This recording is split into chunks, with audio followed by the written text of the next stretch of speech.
to this now. Tabu and her 2-year-old grandson walked for days to reach Uganda after deciding to run from the crisis in their country, South Sudan. They had a stark choice. You stay and be killed. You try to leave and be killed.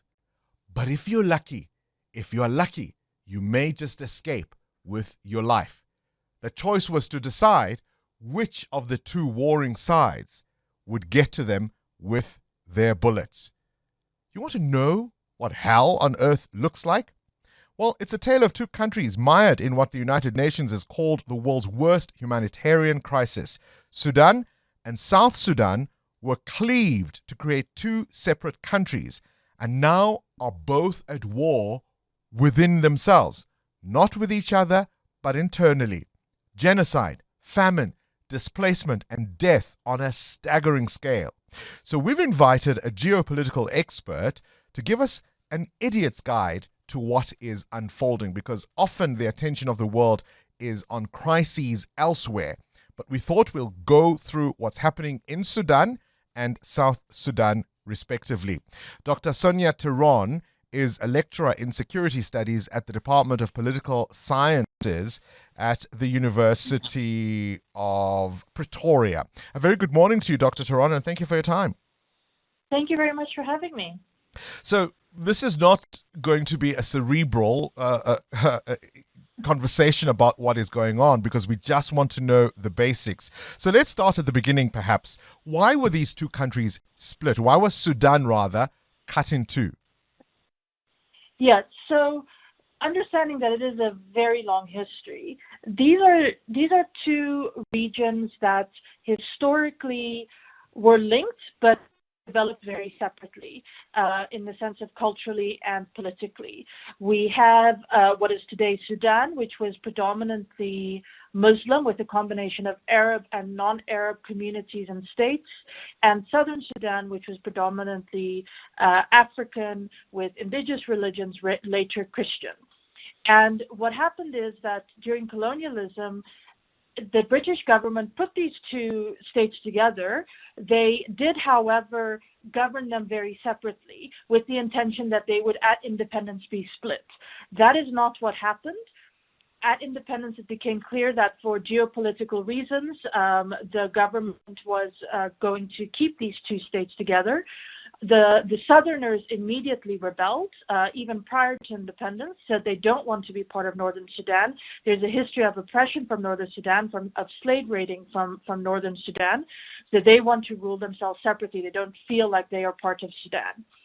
That led to what is considered the longest war on the African continent, over 50 years, from 1956 to 2005.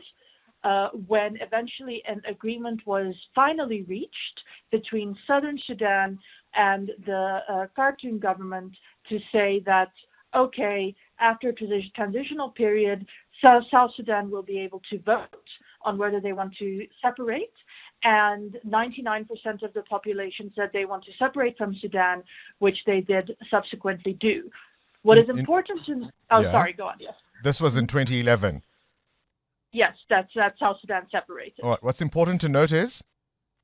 That during that civil war, Southern Sudan started to recruit assistance from other regions in what is today Sudan, like Darfur, because those regions were also feeling oppressed by the government. But what happened in 2005 is that those regions were not included in any sort of peace agreement. So they were sort of left to their own devices to continue the fight on their own. All right. So let's split these two countries. Let's start with Sudan. Omar al-Bashir, of course, was the strong man in the north in what remained as Sudan.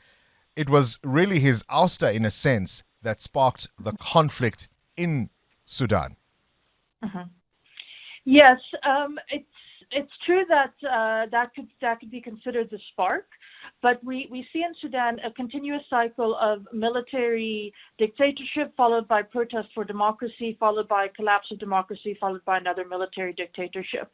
So what really was the challenge is and why that cycle continued here was the way that the transition was handled after the protests that brought Omar al-Bashir out, how the civilians and the military were unable to reach an agreement on how they were going to govern and how quickly, we were going to go to democracy. So who are the two sides and what are they fighting for? Yeah, so not long afterwards, the civilians fell out of the government. We then had the military take over, but within the military, there is a unit called the Rapid Support Forces. These are people who used to fight in Darfur, who were brought into the military by Bashir. And basically, the leader of this section of the military and al-Burhan, the head of the Sudanese military, were unable to agree on how to share power and how they wanted to move forward with governing the country. So how has all of that affected the people of Sudan? I mean, can you give us a sense of the scale of the humanitarian disaster? It is unfathomable. It is truly unfathomable. The amount of starvation. We are talking about hundreds of thousands of people who are displaced, people in some areas, in some cities that are under siege, that for months to years are unable to get out of the city to get food because the RSF has surrounded it. What is also then important to consider is it's not just basic needs that are being affected. It is the ability to access education, healthcare, all of these things. It is actually, to be really honest, indescribable to imagine that scale of starvation and suffering. The number of people that have died? Oh my goodness. I don't have that off the top of my head, but you are looking at several thousand, tens of thousands.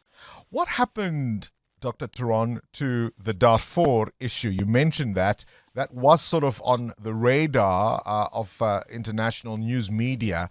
I would say 20 odd years ago.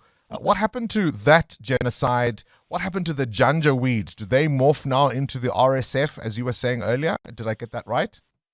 Yes, they did. Yes. So the Janjaweed morphed into the RSF, and they are actually continuing the type of ethnic targeting we saw 10, 20 years ago in Darfur is ongoing now once again in Darfur. So absolutely, it's an indicator of how quickly international attention fatigues and gets tired of a conflict. We see the same thing in South Sudan, and the numbers indicate that this should be at the top of global attention, but for various political reasons, also linked to what we are seeing happening in the U.S., in the Middle East, it is not something that grabs attention. All right, South Sudan, the world's youngest country. What went wrong there?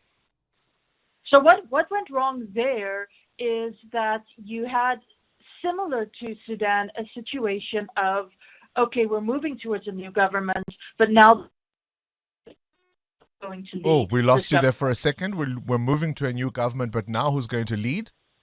Yes, who's going to lead? Who's going to be in charge of this government? So again, it is elites who can't agree on this very fundamental fact, and they are then using various narratives to get people to fight for them in an effort to pursue power.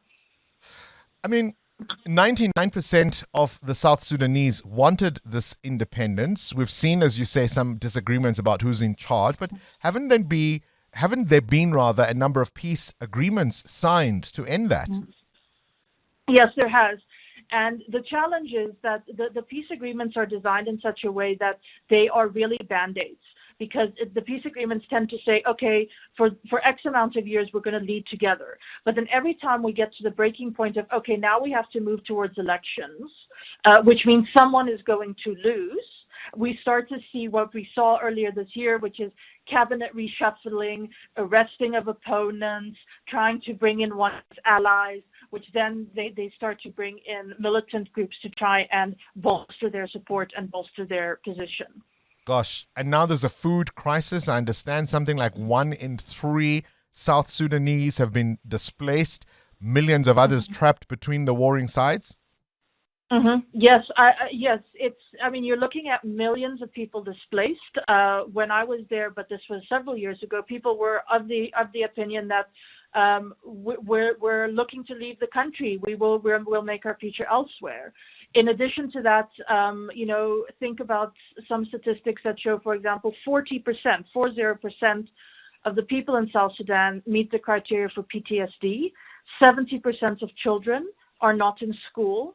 These are far-reaching consequences to the society. How do you bring that society back when an entire generation is lost in that way? Are there vested interests from outside who stand to gain from all of this? Because, of course, in any kind of conflict on this continent, the resource curse is never far away. Absolutely. We know that South Sudan is a has large deposits of oil. That oil has to transit through Sudan. So both countries are important in this oil trade. We have definitely seen new actors come on board and get on, like the UAE and Russia, while other actors like the US actually seems to be withdrawing this.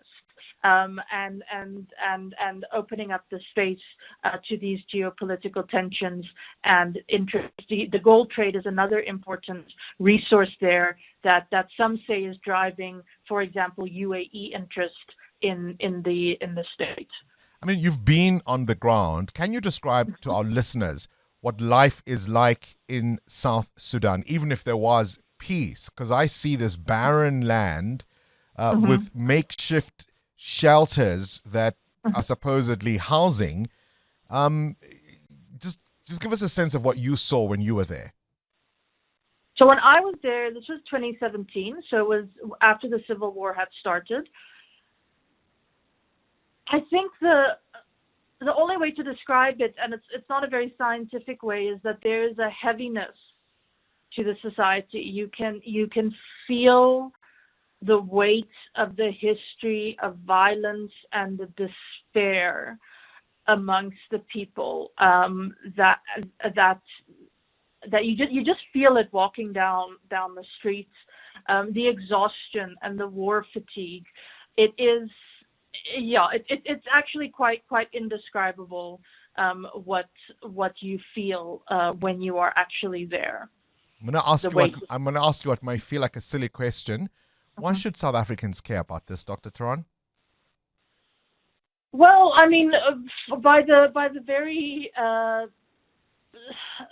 fact of being humanity and being part of humanity, and these are other human beings who are suffering like this for moral reason. If you want an interest-based reason in terms of why should we be interested in terms of materially, this is a region that we have been involved in terms of peacekeeping.